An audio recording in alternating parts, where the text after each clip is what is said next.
โตปะกวะตาธัมโมธัมมังนามัสสามิกาบสุมบาติปันโนปะกวะโตสาวกสังโฆ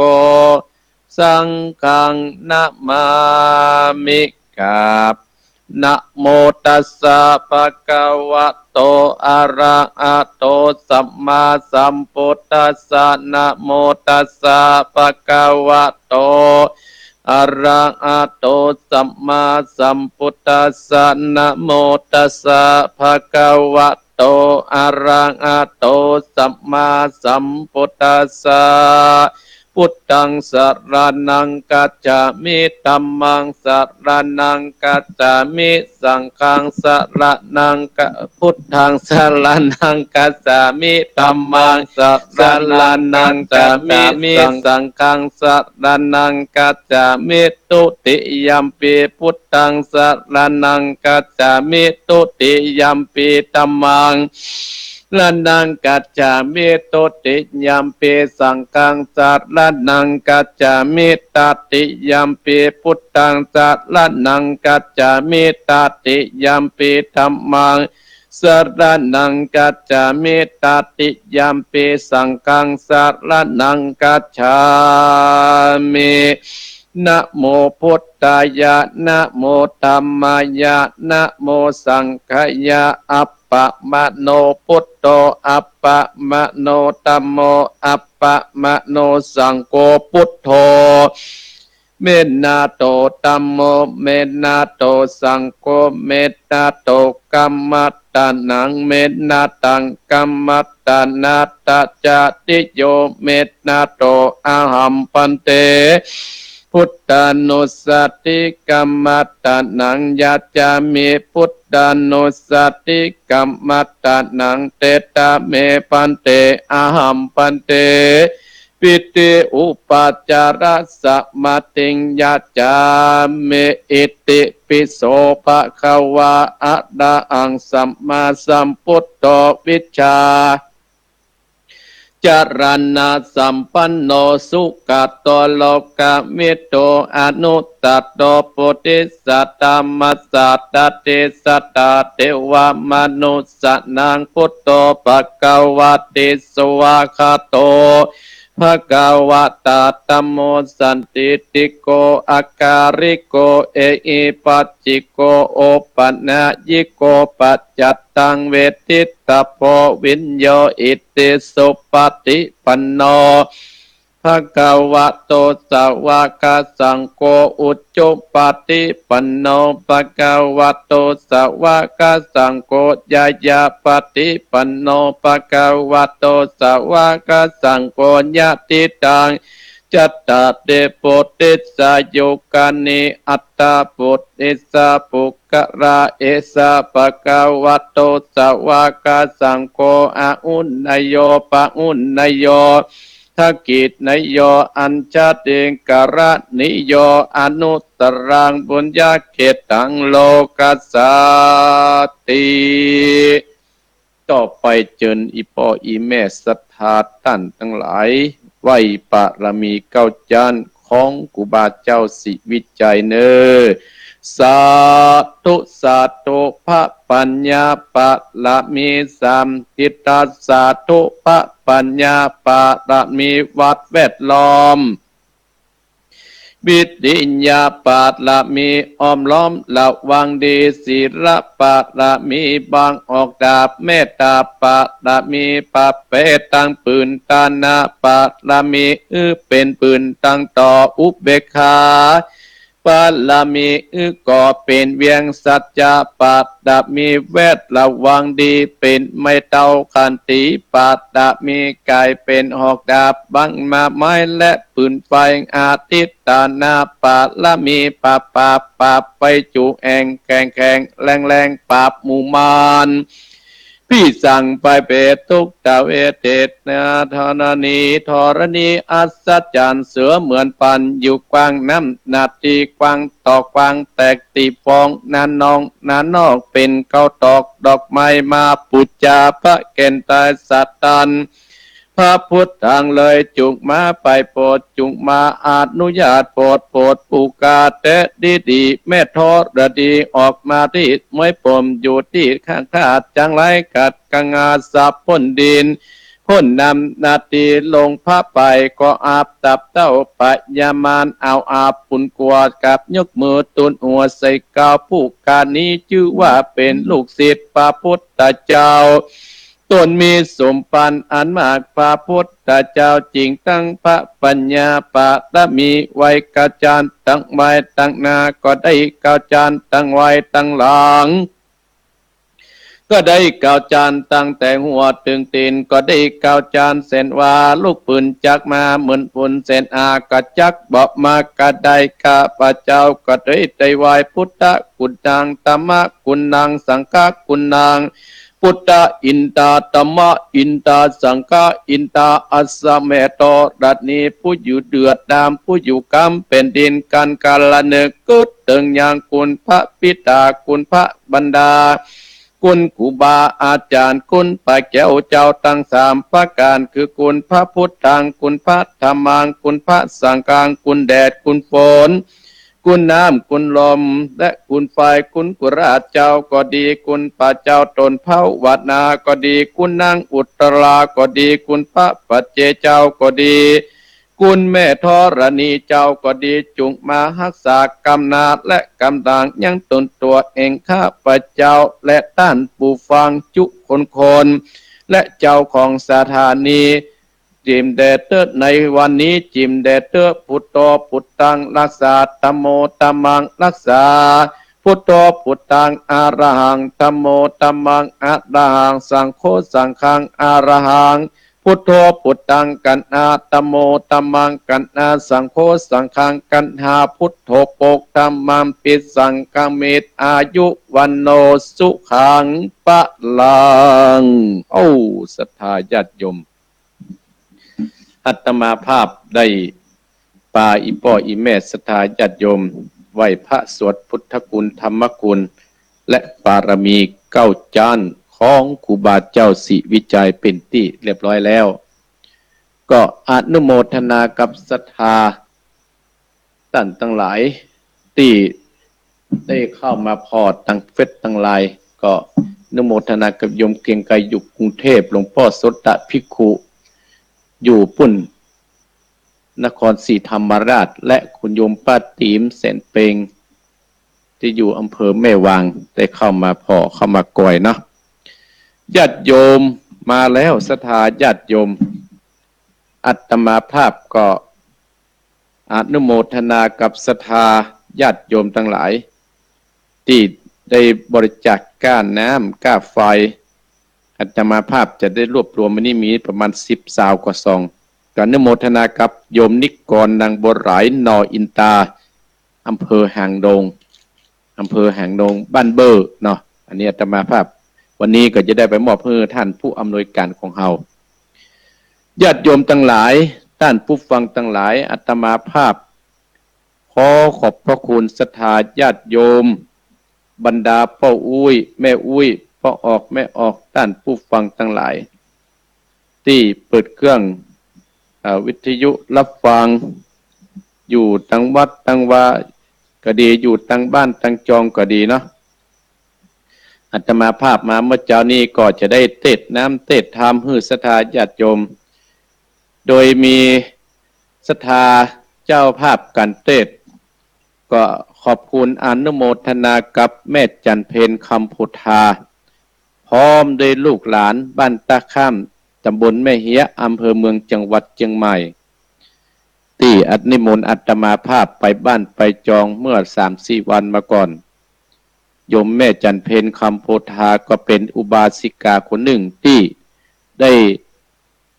ธนุบำรุงยังวัดหนองเหียงศรัทธาญาติโยม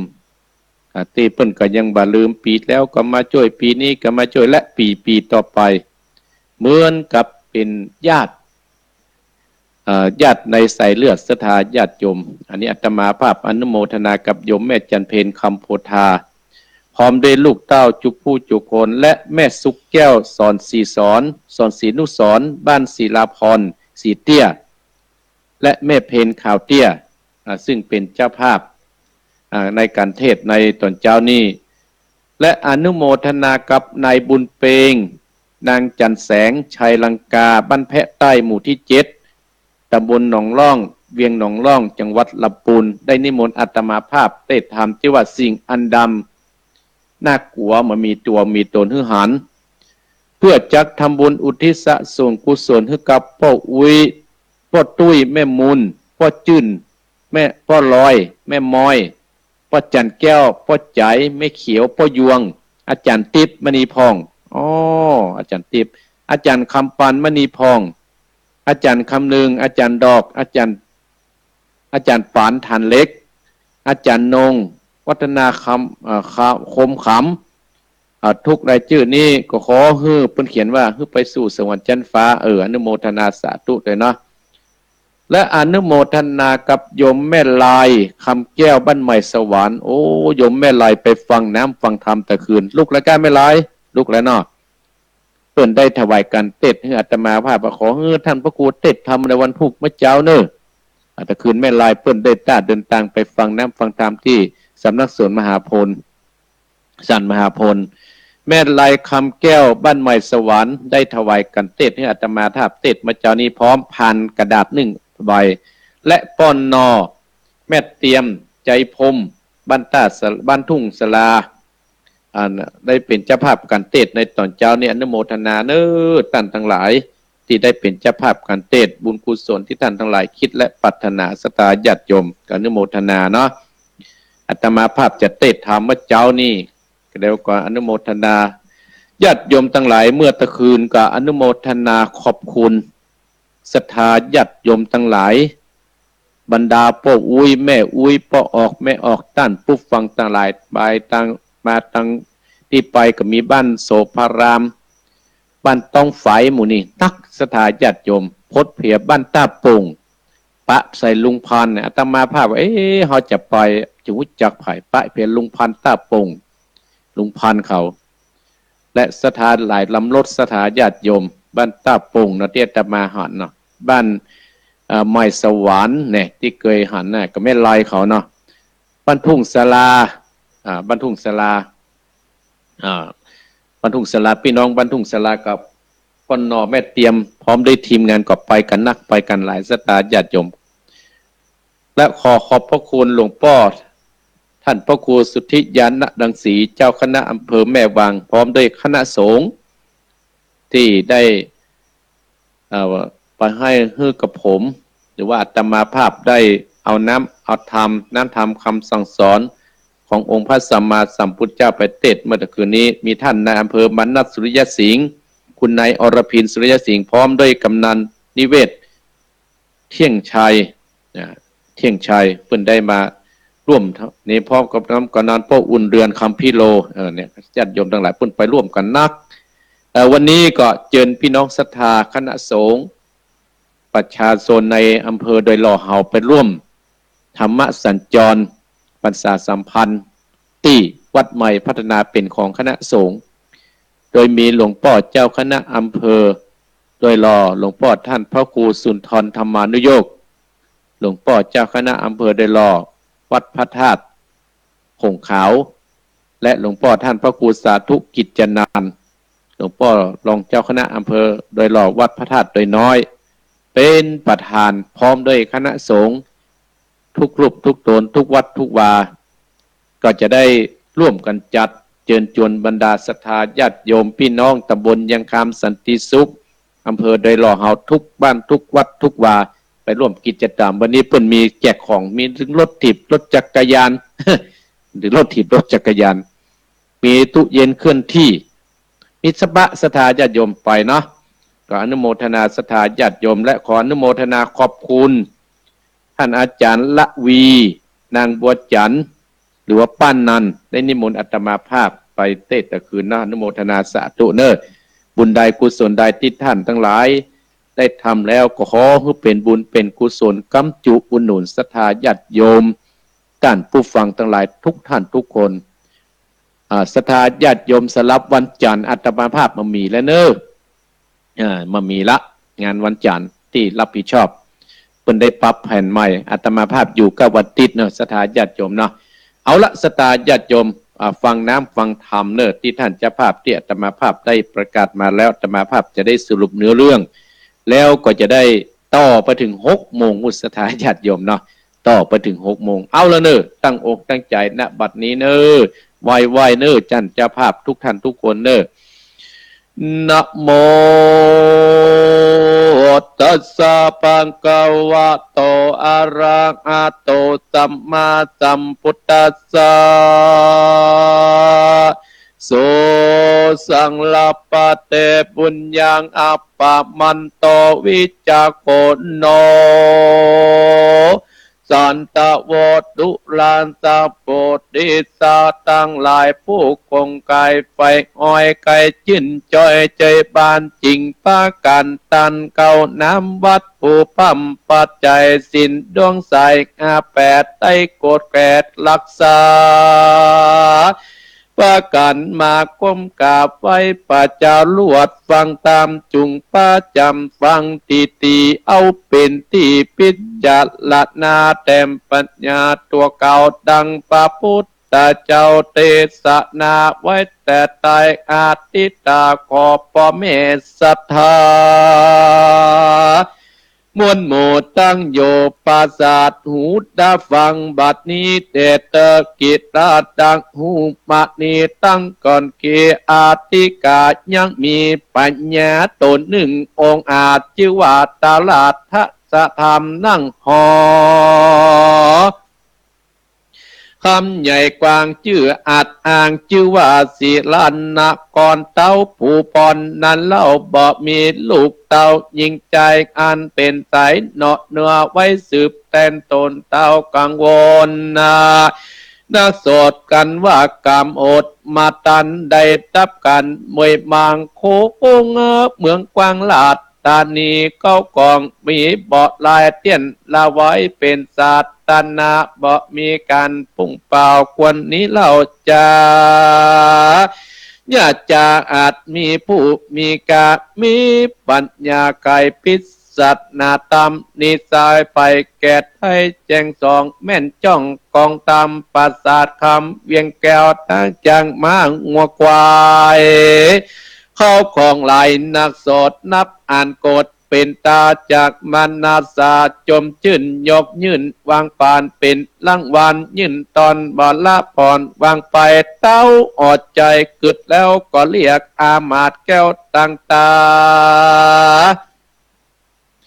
เข้ามาหาที่ไกลแล้วก็บอกเหืออูจุปการอามาอ่านกวาดงูก็บอกคนตั้งหลายเจ้าเวียงใจใหญ่หน่อยอุตวยสัญญาก็ปากกันนะบอดจาพร้อมอยู่หน้าออจานเต้าก็ไข่ปันบอกเล่าตั้งแต่เก่าสุดตายหือหญิงใจมวลหมู่ได้พับหูกีดยาว่าพิสัตนาบอดลายไปแก้ไว้เป็นไม้แม้นลวงไหลแบบเบาเฮาปะเจ้าออใจเต้ามีใจจมเจิญยกยื่นปราสาทเบียงแก้วอาจบุรีเข้าของมีมักเต่าเป็นเจ้าแต่เมืองเงินลุ่งเรื่องแปลกกวางเป็นเจ้าจ้างแต่นไปปิศนาไข่แต่เก่าของอันดำกำเจ้าเป็นดีกว่าบอกเคยหันตัวแต่ใจหากมีพอพ่อยนามันจ้างมาหลีกซ่อนหยุดในบ่อนใจก่อนตาลนเดือดไม่ป่าหือได้ทุกขีพิสัตนาดีแต่เล่าอันป่าเจ้าได้ไขปานนะหอยมีปัญโยปัญญากลัดหัวจงกาอุไขมาตินันปัจจาลาสะตอนมวลหมู่ที่อยู่พร้อมเนืองหลวงหลายต่างยิ่งใจหนุ่มเต่าฟังป่าเจ้าจะตามพิสัตนาตามยอดซอยหอยบ่อ่อนจากหูเต้าดักอยู่ใดตินันก็มีใจหนุ่มเนาเป็นนอป่าเจ้ายอดมูดีทุกเครื่องขีดจากลายเตี้ยวไต่ขอตันได้ไปขอเข้าสารผู้หมากตามข่าวหากจักไก่ปันเที่ยวไผ่ปันมาสู่ยังที่อยู่ยิงใจอันอยู่ใจเดือดการอด เอาอันตานตาเจ้าออกกรรมตามพิษนาตามนันใจก็เข้าไกลจะตามยัง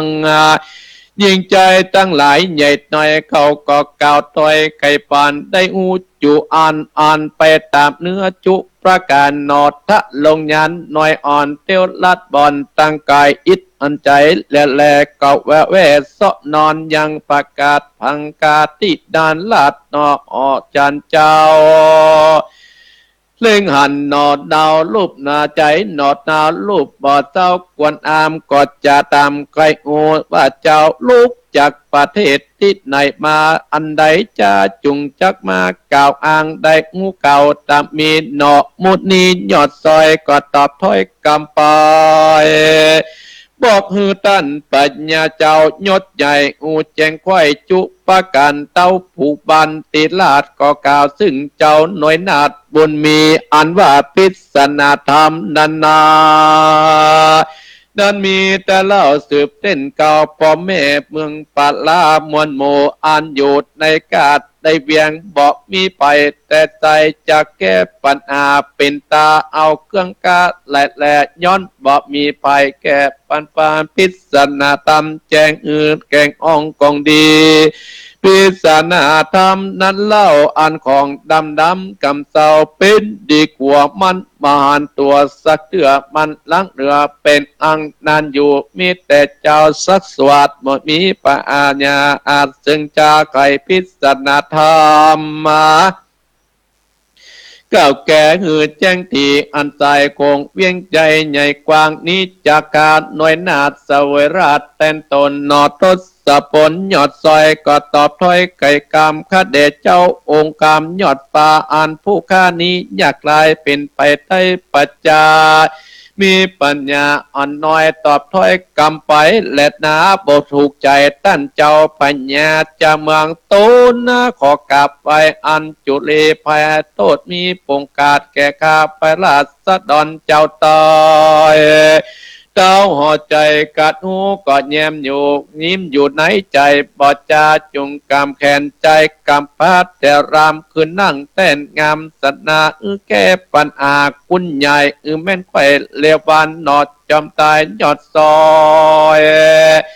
จากดอบถ้อยไข่ปิศนายกมือสากกลมกราบไว้ขู่เก่าแล้วไข่กำว่าของอันดำกำเศร้าสามตัวนั้นได้แก่โลภะกาลีโมหะมีติดต่อโลภะโมอาทก็ต้วยไปกันผู้ใดนั้นเล่าถูกต้องต่อตามของอันดำนั้นโสดมันย่อมเกิดโตกตุยมาจากปาหมกไปในนรกใหญ่อาเวจีย้อนบ่อุนีกรรมบาปอันกะหยับนาอุปมาอุปไมยไฟดังคนลูกใต้ยิงใจพอยเตียวตายอูเข้าสู่ห้องดงดานแต่สำรันม่วนเลนบาหุหลีกเว้นมันไปเตียวต่างไปจะใจกับปะใสต่างแยกจากขวาสายแควกเป็นสองเส้นหนึ่งปองไปสู่ยังที่อยู่สุขทุกขีสัตมีจุร่งเป็นหลุมมงเปิดตอบจักอันสูบปืนบ่ขึ้นไปได้เส้นใดบ่ยากก็แฝกและเป็นนามเตี้ยวไปตามพระบอกคือนอกต่างเดียวจะเร็วนั่นใจตามไปมองมันพอยไปหลอดเพียงแก้วยอดกะเสมใจอุปมาอุปไมยคนตั้งหลายเตี้ยวต่างดีบอกเครื่องขีบไม่บาดย้อนเคยเข้าวัดว่าฟังธรรมมามีปัญญานำไปหลอดจึงได้พอดมันไปได้สุขสำราญสุดซอยนันใจย่อมอยู่ได้สวดสดีดังบารีแต่เก่านักปัจเจ้าเตสัตนาวาสุสังลาปเตปุญญางว่าผู้ใดตั้งใจฟังธรรมปฏิเตสัตนาตั้งแต่เก่าถึงไปปัญญาปาปายประเสริฐย่อมเกิดมีมาตามไปปิดจัดลานาเกิดสอดพ้นต่างมันพายเพิ่งฟังธรรมไปจะใจก็นับบัดจังใจเอาสารจักเสียปางเปล่านั่งอยู่เฝ้าเปิ่นตัวฟ้านั่งฟังเปิ่นคืดวังใครได้ลดทำใจตอนใจเต้าฟังไปตัวหมู่พ่องลังอูจากการเสียงเนื่อนนานนะเพื่อการอด อัดอาดเลยบ่หูเก่าขีดยาการฟังธรรมเทศนานิสดย่อมมันเป็นประโยชน์เลือนลายแก่ยิ่งใจน้อยใหญ่อู้ตั้งเตียวไตตั้งดีเว้นตั้งหนีตั้งบาปอันกะหยับนานาอันว่าโลภะอันกิเลสตัวเป็นเกาเหตนามันย่อมปาจองกองเข้าสู่ห้องตั้งตุกีเป็นที่สบาเป็นดีสักหยาดควันตัดขาดเลวไว้บ่เกิดใจเจทีนี่คือความตนีนายเมตตาติดต่อกะลุณาเกาะโดยตามมุติตางามเจิมชื่นนั่นแหละนะตั้นตั้งหลายเจ็บบานเอาเป็นยันประเสริฐจากปาเกิดสวัสดีโตสามีนั้นเล่าอันเป็นเก่าเหตุจังไรปะใจขดเก่ากะตามหยับดาบับนานาอันปาราหยับลายตบสายสู่ผู้อื่นย้อนใจบ่จิ้นมัวดามการจักเอาดาบกาคือศีลห้าดวงสายตัดไปเสียขาดอายไม่มาดเกืองกาซื้นนิดนาปาพ้นจากโตสะอาดจังลายปะใจผ่องแผ้วได้กาดแก้วมันไปและนาทัดนั้นไปตัวโมอาดนั้นเล่าตัวเป็นเก้าเอ็ดลุ่มลงบ่เป็นโลงอันใดย้อนมีใจมืดบอดบ่แจงหลอดกองตามตังหมวดดำหยับจาบ่มีใจว่าตังดีควรจะมีสติตั้งต่อพิจารณาพอไป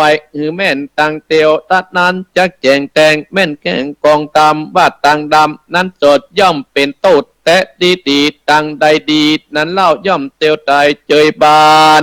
เฮือจุ่มบานไปตัวลายบอกมาไกลเบียดตนหมู่คนลูกไตลูกลากันโมตากาคุ้มกอดใครปันหลอดตัวบานจักปากันตากาศโดยอำนาจแห่งสินใจอาจินเกิดหลอดบาลาตอดเผาวันนา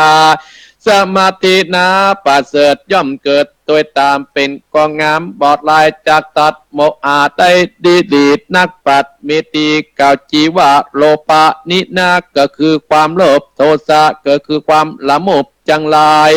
โมหะนั้นก็มีใจกำเจ้าหลงตั้งเก่าตั้งดามพิษกองตามเก่าจีสามสิ่งนี้ถูกต้องได้เองอ้องหัวใจเองผู้ใดนันจะจักตัดใดนั้นเล่าลักเงาหัวงูนาคือไอสุนจังกาดโดยอำนาจแห่งพระธรรมนักปัจเจ้าเก่าจีว่าธรรมนี้ก็คือศีลสมาธิปัญญาหากพอมาตามก็เก่าย่อปอฮือปอเมสตาตั้งหลายก็คือได้แก่เจ้าหนอบพุทธไก่พิสดาเมียนจอดก็รอดถึงปลายคนยิงใจตั้งลอยก็ปาการสาธุการยินดีส่วนเต้าบุรีนั้นเล่าใจบอดเศร้าใจบานก็กัดตามการพิเศษอาติเรกมงคลยกตนนอทศพลหน่วยนาสเวลาทะลงเมืองคือลุ่งเรื่องสืบต่อเป็นเก้าก่อนอย่าไปก็มีวันนั้นและนาบัดนี้ศรัทธาท่านตั้งหลายมวลหมู่ได้กระทำกรรมดีก็คือบุญประเสริฐแม้นว่าบุญและกุศลนะอันบังเกิดสันใดต่างก็มีใจพร่ำพร้อมเป็นเอกสันสามัคคีพร่ำพร้อมจักตันไปอายังพ่อเกิดแม่เกิดเจ้ากรรมในเรนและผู้ที่ตายสุปโรคไปนาโลกปางขอปุญแก่กังนี้ไปลอดถึงแก่ผู้ที่ตายไปแม้นว่าหยุดกายและกายก็ดีบัดนี้ตนตัวเองอัตตมาก็ขออัญเชิญเทวบุตรเทวดาอันหักษายังวัดว่าอารามเทวบุตรเทวดาอันนักษายังบานจองออกเงินและให้นากรรมมาเขตของกันผู้ฟังตั้งหลายจุคนจุงมาร่วมอนุโมทนานำอาบุญกุศลนี้ไปสื่อถึง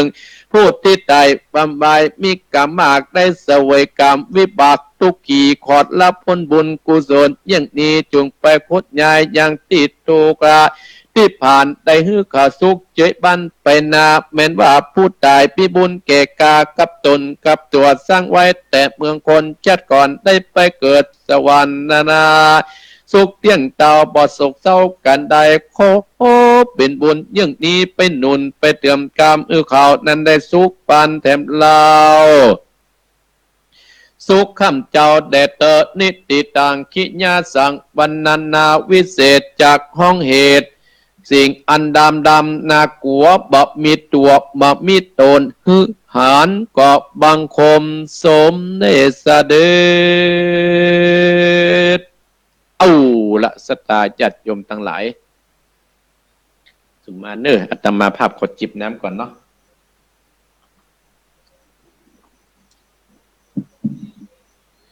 เอาละจิบน้ำจิบนองน้ำอุ่นก็จื่นขึ้นมาแหมหน่อยศรัทธาญาติโยมก็อนุโมทนากับต่อตะกี้นะโอ้นี่ไผ่กับหูอันแม่สุมารีกัญญาน้ำเพอพระอนุโมทนาที่เข้ามาพรน้ำเพอพระยมสมศรีใจบุญยมสมศรีใจบุญอนุโมทนาเนอที่เข้ามาพรเนาะก็อาตมาภาพได้เต็ดน้ำเต็ดธรรมตามได้สัญญาที่ท่านเจ้าภาพที่อาตมาภาพได้อู้มาตะกี้ได้ประกาศมาตะกี้เนาะเพิ่นเก่าว่าท่านพ่อครูขอเต็ดให้กำเนออาตมาภาพก็ว่าอาตมาภาพจะเต็ดเจ้าเนอตีสี่เนาะเพื่อจะได้สลองศรัทธาท่านผู้ฟังตั้งขึ้น96ตั้งฝ่ายหินขึ้น96กับตั้งงานปุ้นตั้งสันทรายไม่ย่อยไม่เขาเนาะแม่ครูกัญญาเขาและก็โยมพิพัฒน์เขาเป็นต้นพ่อครูสมบุญกันทปาพนันเจสีตลอดถึงพ่อครูอ้วนเนี่ยที่เพิ่นจะฟังอาตมาภาพที่ได้โทรให้กำลังใจอาตมาภาพมาโดยตลอดพ่อครูรับฟังเนิ่นท่านพ่อครูอาตมาภาพก็ขอขอบพระคุณก็คือพ่อครูน่ะอยู่ดีมีสุขบุญกรรมบุญจูเนอตลอดถึงพ่อครูสมบุญกันทปาเป็นต้นเนาะวันนี้อาตมาภาพนั้นก็ได้เต็ดน้ำเต็ดธรรมจบไปก็หมายมีสถาพ่อนอบแม่เตียมเนี่ยตะคืนเนาะและก็มีแม่จันเพนคำโพธาพร้อมโดยลูกเต้าจุผู้จุคนผู้จาน้ำธรรมคำสอนวันติดนี่เพิ่นจังไหว้พระกาตมาภาพเหรอแม่จันเพนคำโพธาแม่ไรคำแก้วบ้านใหม่สวรรค์แม่ไรคำแก้วและก็เพิ่นก็ได้แล้วก็แม่จันเพนได้เอกชัยตาลประฮือกับในเสกสรรคำโพธาแม่แก้วศรีนันตาและพ่อบุญยืนคำโพธาและอนุโมทนากับศรัทธาญาติโยมก็คือแม่สุกแก้วสอนศรีนุสรบ้านศิลาพรศรีเตี้ยและแม่เพนขาวเตี้ยตาจ้างนะอนุโมทนาสาธุวันนั้นก็สมาอาภายเนิบบุญพ่อบุญเปงเนาะนางจันแสงชัยลังกาอยู่บ้านแพะใต้หมู่ที่7หนองร่องเวียงหนองร่องมาแล้วบัปปะอัตมาภาพได้เอาการเทศนั้นมาให้อัตมาภาพเทศเพื่อจากคุณบุญอุทิศส่งกุศลให้กับพ่อวิตุยแม่มุนพ่อจื่นพ่อรอยแม่มอยพ่อจันแก้วพ่อใจแม่เขียวพ่อยวงอาจารย์ติ๊บมณีพองอาจารย์คำปานมณีพองอาจารย์คำหนึ่งอาจารย์ดอกอาจารย์ปานฐานเล็กและอาจารย์อรนงอาจารย์นงวรรณคำอันนี้ที่เพิ่นได้ตายไปสถาญาติโยมอันนี้เพิ่นได้เอามาให้อาตมาแต่บัดเจออาตมาภาพขออนุโมทนาเนาะนำธรรมคำสอนที่อาตมาภาพเทศไปตะกี้นั้นชื่อว่าเป็นธรรมสอนสถาญาติโยมเป็นธรรมสอนชื่อว่าสิ่งอันดำน่ากลัวมันมีตัวมีตนฮือหาวหันสิ่งอันดำมันมีตัวมีตนฮือหาวหันนะสตาญาติโยมมันเป็นนามธรรมแต่ออกมาแล้วเป็นรูปธรรมเนี่ยถ้าได้เข้าอยู่กับไผ่นี่เป็นรูปธรรมทันทีน้ำธรรมคำสอนนี้เพิ่นก็ได้เทศนาว่ามีพญาเจ้าเมืองตนหนึ่งสตาญาติโยมปกครองบ้านปกครองเมืองชื่อว่าพญาตนนี้ชื่อว่าราชธรรมเป็นพญาเจ้าเมืองปกครองบ้านปกครองเมืองชื่อว่าสาลีละนคร เมืองสารีละนครนี่พญาเจ้าเมืองกับปกของบ้านปกของชื่อว่าตาราชสธรรมตาราชธรรมนี่ก็ได้เนาะเป็นพญาเจ้าเมืองปกของบ้านปกของเมืองสตาญาติโยมพญาเจ้าเมืองตาราชสธรรมเนี่ยสตาญาติโยมมามีไผ่มาสืบแตนบัลลังก์ของเปิ้นก็สร้างความตุกอกตุกใจก็มาพิจารณาว่าถ้าเราตายไปเนี่ยแต่ไผ่จะมาสืบแตนเข้าสมบัติของเฮาที่เฮาได้กึศได้สร้างไว้อีกพญาฤาษธรรมกัดกึศใจได้ก็เลยตีกองดังตึ้งตึ้งตึ้งตึ้งซะตีกองห้องเป่าหมู่เสนาอามาตย์ทุเป็นมาทันมาประจุมนุมกันก็ออกความคิดว่าท่านพญาเจ้าเมืองมาแล้วเนาะคือไปประกาศราษฎรคนธรรมดาสามัญก็ได้ภายที่แก้ปัญหาของเฮาได้นะเฮาจะยกที่บ้านที่เมืองนี้และมาเป็นพญาเจ้าเมืองแตนเฮามันเป็นปริศนาทะมันเป็นปริศนาเนอะเนี่ยเขาโมเสนาอามาตย์ตั้งหลายสถาญาติโยมก็ปากันได้ไป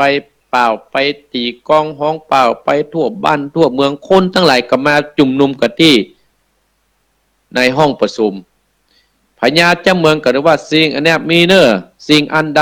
ำน่ากลัวน่ะมันมีตัวมีตนหันเนี่ยคือไอ้หยังถ้าไผ่ตอบข้าได้ข้าจะยกเมืองและกับพร้อมอภิเษกเป็นพญาเจ้าเมืองยกทรัพย์สมบัติเป็นพญาเจ้าเมืองเลยศรัทธาต้านผู้ฟังทั้งหลายอีพ่ออีแม่ต้านผู้ฟังทั้งหลายคนในเมืองให้เป็นปันตอบมาได้เงียบแซบคนใดกับประกาศตอบเขาประตอบมาได้ในขณะนั้นก็มีใจอนาถาคนหนึ่งใจขอทานคนหนึ่งก็อดีตชาติก่อนนั้นก็ได้เป็น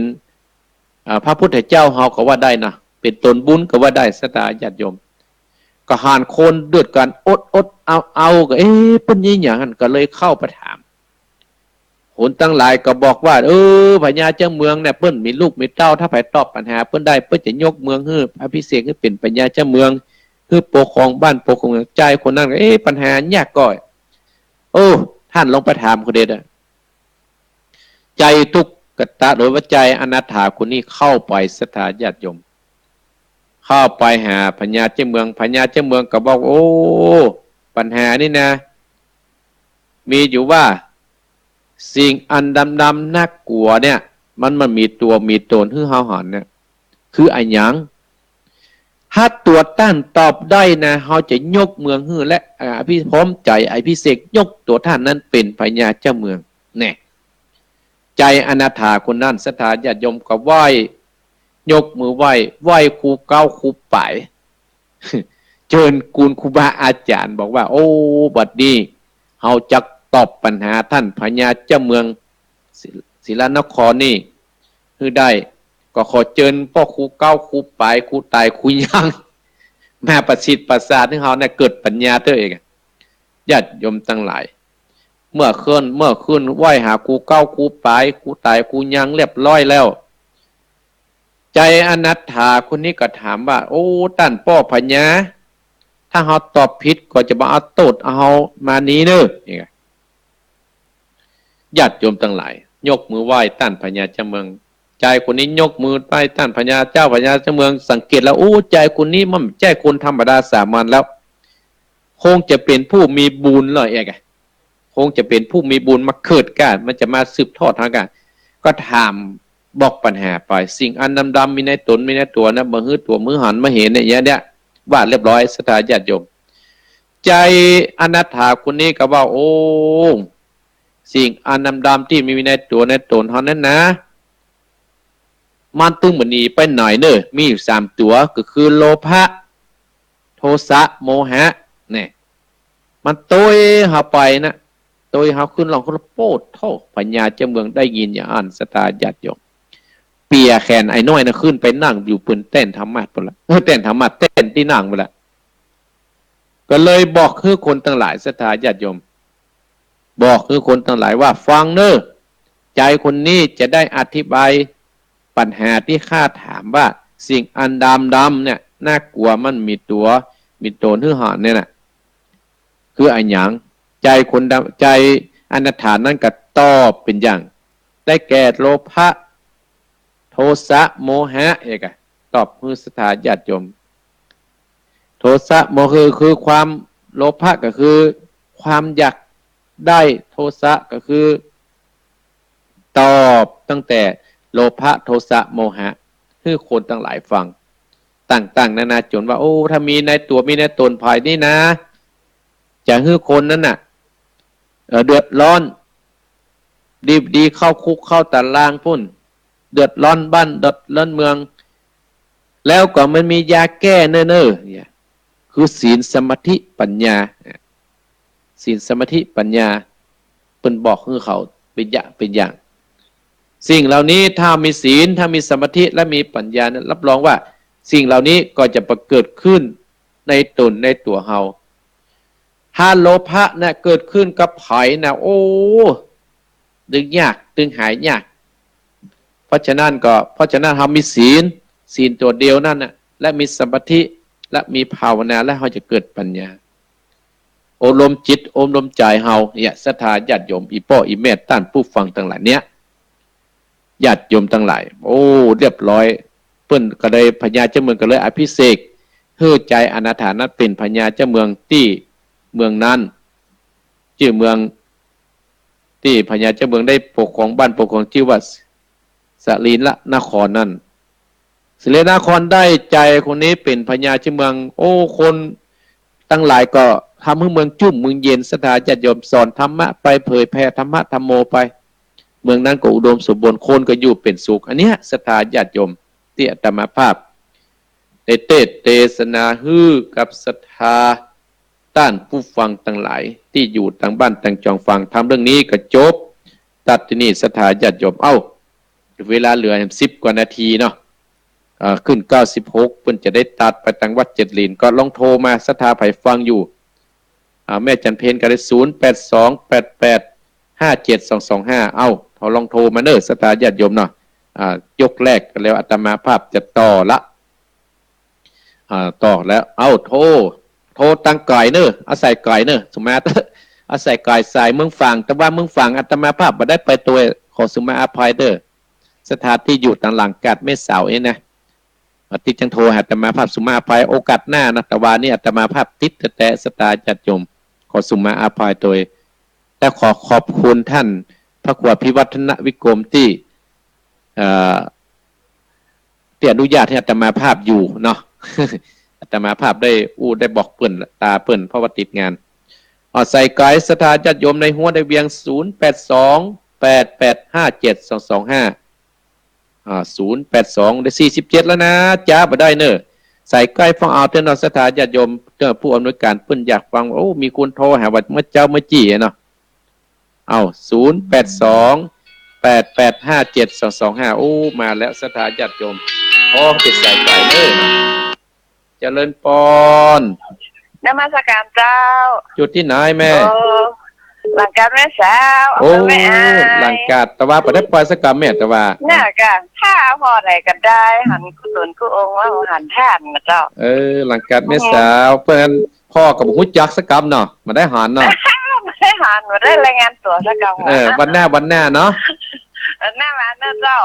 โอ้แต่ว่านี่หมั่นกันครับแน่ตั้งใจพ่อหามากันเนาะเจ้าตั้งใจพอว่าตัวนี้อยู่ที่ไหนฮะโอกาสหน้าเนาะเจ้าโอ้จินที่ทันกู้นี่ก็สอนอกสอนใจคนตั้งหลายที่ว่ามันได้หล่ำได้ฟังชัดเตือนเนาะแน่การเจ้าอันนี้เต็ดเจ้าพยายามมีสิทธิ์อยู่แล้วขอบคุณเนาะแม่เนาะเจ้าเจริญพรนะแม่เด้อเจ้าไว้คนอื่นๆบ้างเจริญพรหลังการแม่สาวเจริญพรไว้แต่เธอว่าคุยแม่ปานีเปิ้นเฮือเอาที่ก่อยย่าลืมไปว่าไว้กดไปก่อนเลยดีเน้อเอาเป็นอย่างเนาะตีเนาะเล่นจะฝากไปเด้อไม่บุญเจริญพรเด้อเจริญพรเจริญพรแม่ปานีมาแม่ปานีเนาะเจริญพรท่านแม่เห็นฟังท่านแม่ถามว่าแม่เจ้าแม่เพน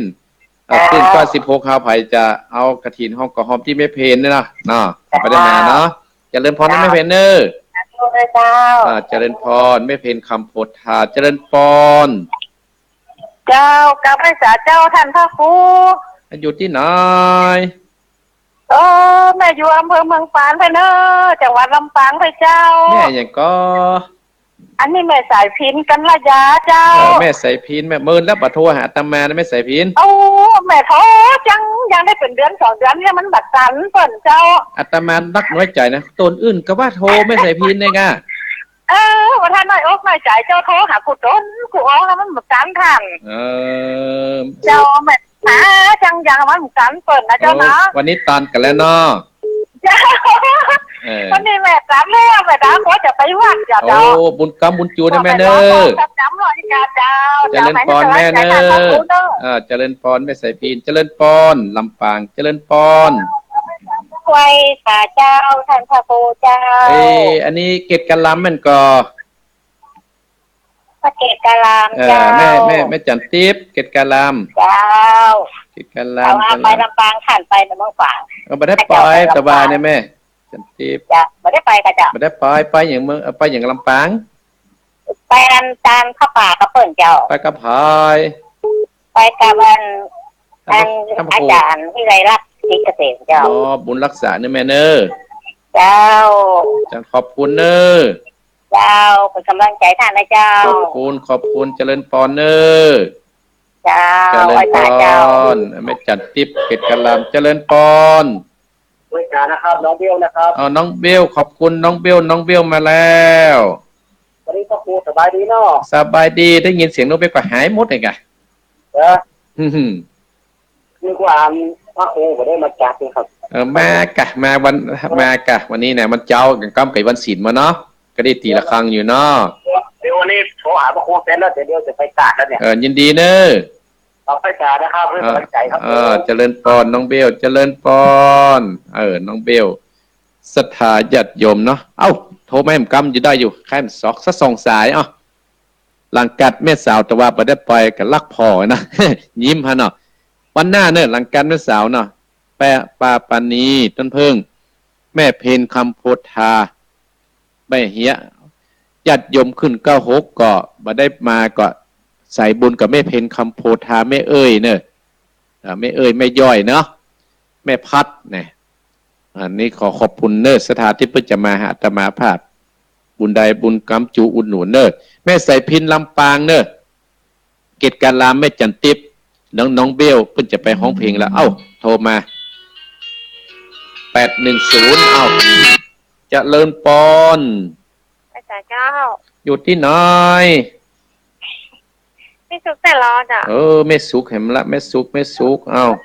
กำลังใจท่านเลยเนอะไม่สุกแต่รอไปวาดอยู่จ้ะขอบคุณเนอะอนุโมทนาเจริญพรไม่สุกปิดไปวัดสถานญาติโยมสายกายไว้ได้สายกายเจริญพรเจ้าแต่ว่าไหว้พระอาจารย์เจ้าคนหมดได้หมดว่าแต่คนหลายแต่อันนี้ไผ่แม่แดงกันเนี่ยมาได้แล้วเนอะอย่าโทรแล้วพ่อมาโทรใส่ก่อยแม่จะโทรแล้วเนอะแม่ลูกแล้วล่อแม่ลูกแล้วแกแม่ไปแกแต่คืนเนี่ยก็คือมันถ้าอาจารย์หอนแม่เขากับแม่เขามันข่าวด้วยกันหมดมันข่าวด้วยกันหมดแต่กันเนาะมันหลายคนมันหลายแป้หลายแบบเนาะแม่ไปกุฏิเนาะไปกุฏิอย่าจะมาขาดสักตีจะหรอตัวพี่พระอาจารย์มาเตะเลยอย่ามันโทรมาหาแม่ว่าพระอาจารย์จะไปเตะเนาะต้องจะปล่อยเลยเนาะมันเป็นไปว่ะโสภิตคนมันหลายก็คนว่าพระอาจารย์เตะหมดว่าเขาโอ้ตั้งหลังเนี่ยขอบคุณเนี่ยแม่แดงเนอะเจ้าคนหลายหมดว่าพระอาจารย์เตะละอย่างละคนละก่อนตั้งหลังเนี่ยนะขอบคุณแม่แดงเนอะที่ไปเนอะวันที่2นี่แม่เขาอยู่ปออยู่เนอะขอบคุณเนอะแม่แดงเนอะจะเลินปอนแม่แดงแม่แดงแม่แดงเอาละนักศรัทธาญาติโยมสายสุดท้ายเสียงกายสายกายเพิ่นว่าอดมาได้กับเพิ่นไปแต่คืน ขอบคุณเนอะตะคืนบอกว่าไผ่เป็นไผ่ศรัทธาญาติโยมถ้าบักเข้านี่บักเข้าหาตะแมนนี่หมูจักนั่งบนเวทีมันข่าวไปด้วยกันหมดศรัทธาพ่อเป็นคนงามหมดสายสุดท้าย250แล้วจะ ก็แต่ไก่กันเนาะเจริญพรเจ้านมัสการพระครูเจ้าอยู่ที่ไหนแม่อยู่บ้านหนองฟูเจ้าหลวงฟูเมืองฟูอันน้ำบ่หลวงนี่กะฮะหนองฟูเนี่ยการตำบลเมเนี่ยอ๋อว่าจะได้แม่ใช่อันต้องสลาเนี่ยค่ะท่านอ๋อใกล้ตรงสลาเมืองเจ้าฟูเมืองเจ้าเคยไปวัดท่านแล้วเกิดนะไปแล้วกะไปเสียโซบโอ้เสียโซปอกอ่ะใช่เจ้าไปเสียโซบอันหลานที่เพิ่งอยู่ต้องสลาเนี่ยก็เอาถั่วอยู่เดือนวัดแห่งท่านอ่ะไข่หมูเนาะอันเรียนไม่เป็นอยู่บ้านเรียนนี่เลยนะหลานนะอ๋อหูละอ๋อแล้วมีน้องมีนุ้ยน้องนุ้ยอ๋อเคยมาเลยเนาะอันนั้นเป็นหลานของเจ้าอย่างอ๋อก็จะไปลืมเนอะไม่แอวเนอะหลานไปพูดกับปิ๊กไม่แอวเนอะเจ้าบุญรักษาเนอะวันที่2ก็จะไปลืมเนอะปลาขันไม่แอวเนอะได้ยินท่านว่าจะมีรางวัลอย่างนี้นะท่านว่ามีกะโอ้แน่นอนนะเป็นของที่ระลึกที่บ่เคยมีกะและก็เป็นมงคลกับตัวเฮาโตยเก็บไว้หมดแล้วฟังท่านถึงวันอ่ะแล้วก็ฟังท่านกูติดเวทเอาอาทิตย์ต่อวันติดมาเจ้าตี 4 ถึง 6 โมงแม่ว้าวยินดีเนอะฟังแล้วก็รู้สึกอย่างได้ว่ามาโอ้เป็นสติสอนใจชาติท่านขอบคุณแม่เนอะแม่อายุเท่าใด63นะเจ้าบุญรักษาเนอะแม่เนาะบุญรักษาเนอะเจริญสายท่านเนอะเจริญพรนะแม่เนอะเจริญพรละสถาอาตมาภาพจะลาขึ้นก็16เสียก่อนแล้วก่อนก็ปิดตัวนี้ไว้ก่อนลาขึ้นก็16กันเนอะอาตมาภาพขอลาขึ้นก็16และก็ฟังต่อเนอะฝ่ายหินเนาะแล้วก็91ป่นถึง6 โมงเนาะจะได้ปฏิตีละครังอยู่ฝ่ายฟังโทรมาแล้วเนอะเนาะฝ่ายฟังโทรมาแล้วปีตีละครังแล้วแล้วก็เสียงดังละครังมันจะดังเนาะศรัทธาญาติโยมเนาะบรรดาพ่ออุ้ยแม่อุ้ยพ่อออกแม่ออกแล้วก็เพื่อจะเกิดในก็ขอบคุณเนอะเอาปอนก่อนเนาะขึ้น96เนาะแม่เพนแม่เพนเนี่ยหลังกัดเนอะหลังกัดแม่สาวเนอะเอาปอนก่อนเนาะก็อย่างใดก็วันที่2พฤศจิกายนเนอะไผ่ที่ขึ้น96จะมาบ่ได้ก็ฝากที่แม่เพนคำโพธาหรือฝากที่โยมแม่พัดหรือฝากที่โยมแม่กระถินหรือฝากที่แม่เอ้ยสันใสแม่ย่อยเนอะและก็โยมเมืองฟูเนอะโยมเมืองฟูอายุ63กี่มาเนอะมีของที่ระลึกคือนะว่าเอาฝากไผ่นะมาเอาฝากไผ่ถ้าไผ่มาแล้วเขาอาตมาภาพก็จะเอามาเนอะอาตมาภาพก็เอาของที่ระลึกคือเนาะแต่ว่านี่ติดป้ายเรียบร้อยแล้วศรัทธาญาติโยมเนาะเอาเนาะศรัทธาญาติโยมบรรดาพ่ออุ้ยแม่อุ้ยพ่อออกแม่ออกท่านผู้ฟังทั้งหลายก็อาตมาภาพก็อันล่ำลาศรัทธาญาติโยมเสียก่อนเนาะขึ้น96เพื่อจะตัดแล้วบุญใดกุศลใดพี่น้องศรัทธาญาติโยมท่านผู้ฟังทุกท่านทุกคนที่เปิดเครื่องวิทยุขออยู่ดีมีสุขเนออายุมั่นควรยืนนะสัพพิติโยวิวัสสันตุสัพพะโรโควินาสันตุมาเตทวัตวันตรายโยสุขีติขายุโกภวะอภิวาธนะสีริสะนิจังวุตตาปจายโนจัตตาโลธรรมาวัฏันติ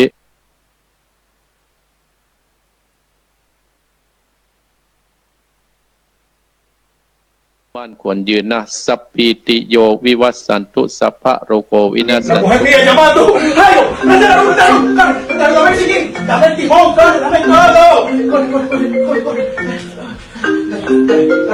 Chama, no hable, estamos en el carro, estamos en la autovía, ¿ok?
ชวนทุกท่านเข้าวัดเข้าวา